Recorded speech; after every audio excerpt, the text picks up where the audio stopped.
Hi Pisces! This is Pisces Hub. Welcome to my channel. So for today's video, gagawa tayo ng daily reading for Pisces para sa araw na ito. Okay? So alamin natin kung ano yung mga posibleng mangyari for Pisces sa araw na ito gamit ang ating tarot card po. Okay?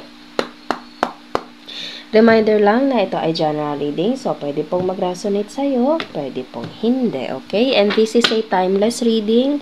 So, kahit anong araw, buwan, taon mo ito napanood, basta mag-resonate, take lang, okay? Pag hindi, of course, wag mong ipilit, okay? And, welcome po ang lahat ng gender, babae, lalaki, LGBT man, ay pwede po sa feminine or masculine po, okay? Kahit kanino mag-resonate, mapababae man yan, o lalaki, or LGBT, or kahit sino man, basta tugma sa sitwasyon, and alam mong siya yun, take nyo lang po, okay?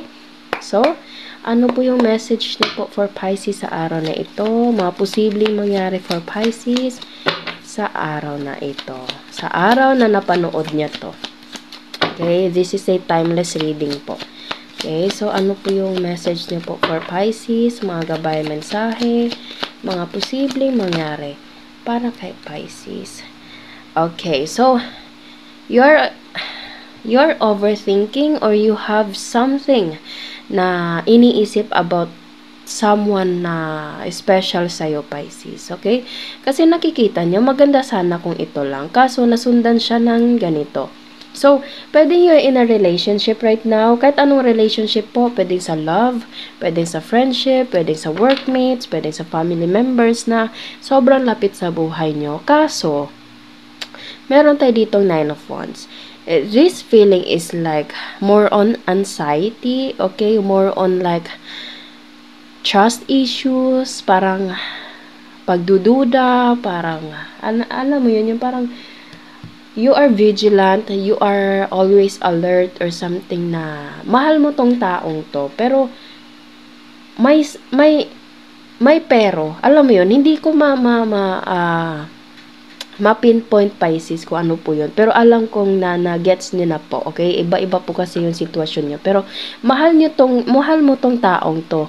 Pero, ganon. Okay? So, there's something na mostly parang iniisip mo or nararamdaman mo, Pisces. Okay? So, sige pa. Ano pa po itong message niyo po regarding with this person na dinidil niya?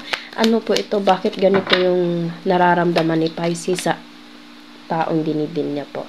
Okay, so pwede you're dealing with the King of Pentacles, Earth sign, Taurus, Virgo, Capricorn, Fire sign, Aries, Leo, Sagittarius, and Water sign, Pisces, Cancer, Scorpio. So, pwede itong taong dinidil mo, Pisces, is more on workaholic, okay, grounded, more on financial, okay, or ano ba, like, mature siya in a way na mostly nagfo-focus siya sa financial, nagfo-focus siya sa mga responsibilities, or you're dealing with someone also na mayaman, okay, kasi financial to Pentacles. So, sige, ano po itong kay King of Pentacles? Bakit ganito yung nararamdaman ni Pisces toward this person na mahal naman niya to, pero bakit merong bakit merong ganun po? Or ano pa yung mga posibleng mangyari for Pisces regarding with this person na dinidil niya? Oh, so there's a 2 of Pentacles. It's either you or this person is like balancing or choosing. Pwedeng ito yung nararamdaman mo. Feel ko meron kang duda, Pisces. Okay, meron kang duda na baka meron siyang pinagpipilian. Okay, or you feel like you're not the priority to this person. Okay, kasi nakikita niyo, dalawang tao yung nandito. Dalawa yung coins na hawak niya sa isang tao na nandito. And yung coin na iyon is merong katumbas ng worth. Okay? Itong coin na ito, obviously, ito yung worth niya, which is malaki. Ito namang dito sa taas is maliit. So, pwedeng this person is not really parang hindi ikaw talaga yung priority niya, or you feel like this person is like playing on you, okay, kasi dalawa yung ano niya, or kung hindi naman ganun, Pisces, ganito yung nararamdaman mo towards this person, parang nagdadalawang isip ka, okay, or something na meron kang iniisip, meron kang like overthinking na ganito yung sitwasyon niyo po. Okay? Or meron kang pinagpipilian, ito bang taong to or ito yung isa. Okay? Pwede sitwasyon, trabaho yung isa or ito siya. Okay? Meron kang pinagpipilian or this person is like weighing the situation, Pisces, or you. Okay? So ano pa po? Ano pa po yung message to po for Pisces? Regarding with this person na dinidin niya, meron tayo dito the Judgment card. Everything will work out for you, Pisces. Huwag ka mag-alala. Kung ano man yung sitwasyon, kung ano man ito, kung ano man decision making na ito, it's either this is you or you're dealing with someone na ganito, it will work out for you. Okay? Piliin ka man o hindi, it will all work out for you, Pisces. Okay? There's a Page of Cups.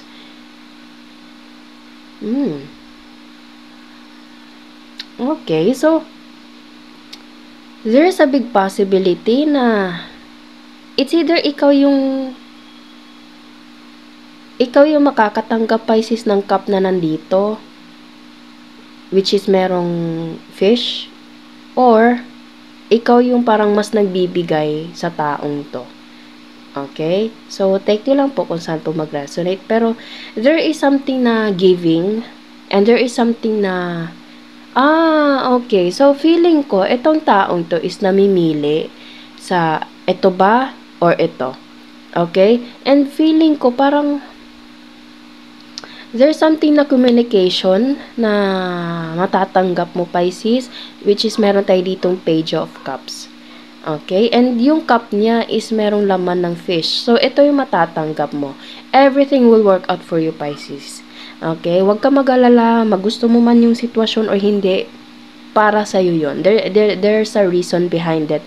Everything happens for a reason, Pisces. Okay? So, surrender everything to God. Huwag mong istressin yung sitwasyon, yung sarili mo sa sitwasyon na hindi mo kontrolado, Pisces. Okay? So, ano po ito? Ano po ito matatanggap ni Pisces? Okay? Or kung ako ang, ano pa ba yung sitwasyon ng taong dinidin ni Pisces na,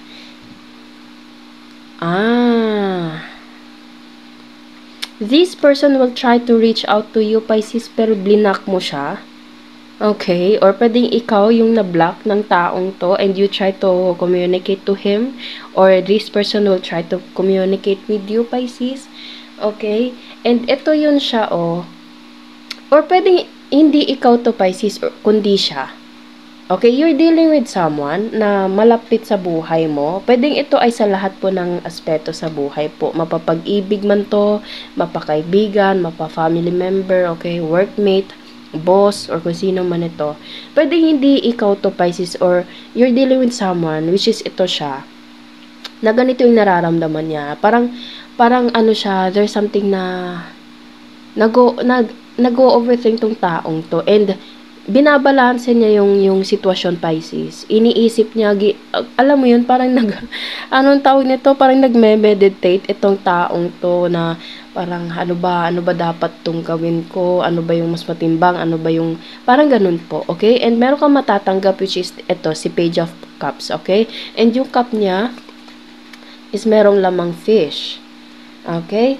Kaso, meron tayo ditong 7 of Wands, which is blocking, which is boundaries, which is limitation. So, it's either ikaw yung nang-block or hindi mo kinontak itong taong to, or tinanggal mo siya sa lahat ng communication platforms mo dyan, okay? Or you're dealing with someone na ganito yung ginawa niya sa'yo. Okay? So, there is someone na nag-iisip and will try to reach out, or ikaw, Pisces, na you will try to reach out to this person. Kaso, blinak mo siya, blinak ka niya. Okay? So, ano pa po yung message niyo po for Pisces regarding with this? 10 of ba't ko nasabing cups? 10 of Pentacles, Pisces. Long-term commitment, hindi naman siya, ba't ko palaging nasasabi yung 10 of Cups? Yung 10 of Cups kasi, yun yung parang happy family card, okay? Pero itong si 10 of Pentacles, it's like a long-term commitment po. Okay? Kasama yung pamilya, kasama yung mga taong malapit sa buhay, pwedeng merong batang involved, merong matandang involved, okay?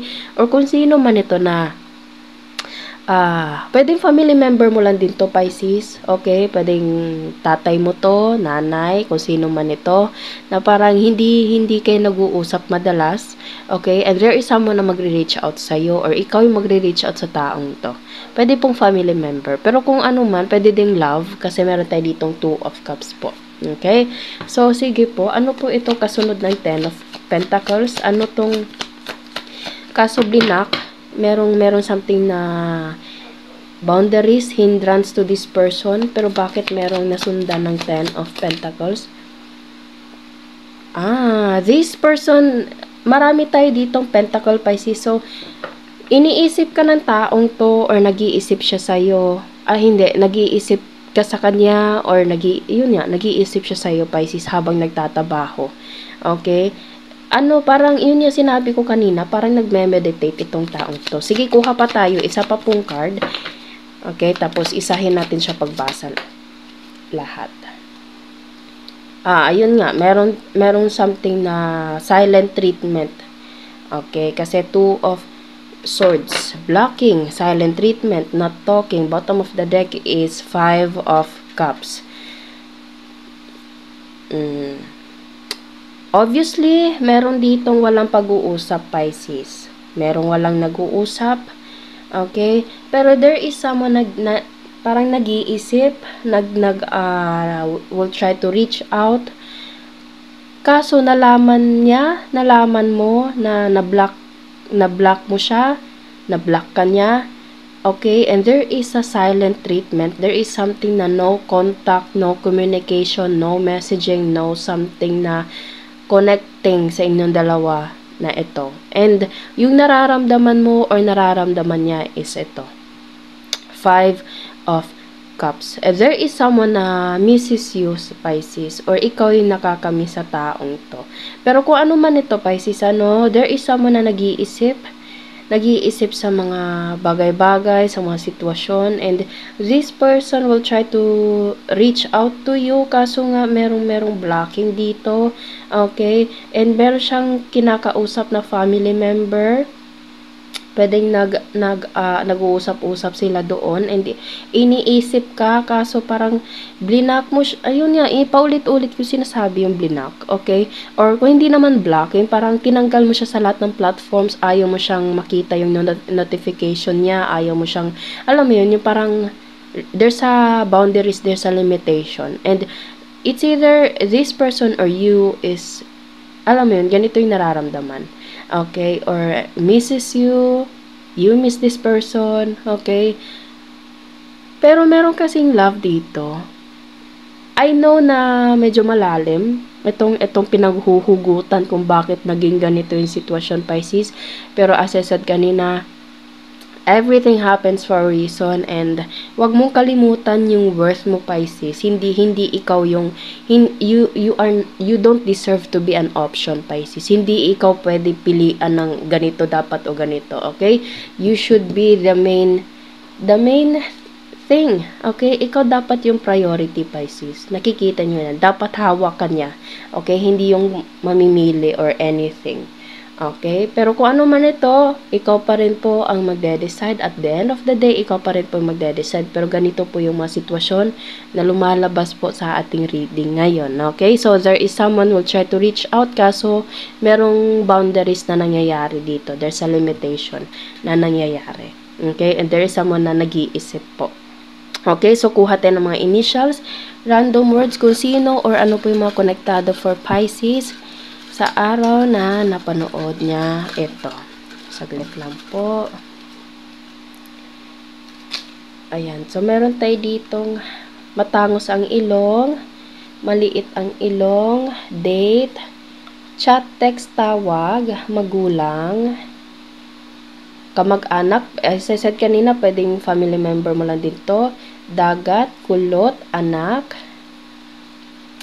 kapatid, long hair, mayaman, younger, and kakilala mula sa malayo. Okay, so yun po ang ating reading for Pisces sa araw na ito. Naway nagustuhan nyo po. Huwag nyo po sanang kalimutan na mag-like at mag-subscribe po sa ating channel and click the bell button, Pisces, para ma-notify po kayo sa next videos na i-upload natin. Okay, so thank you, Pisces, and God bless!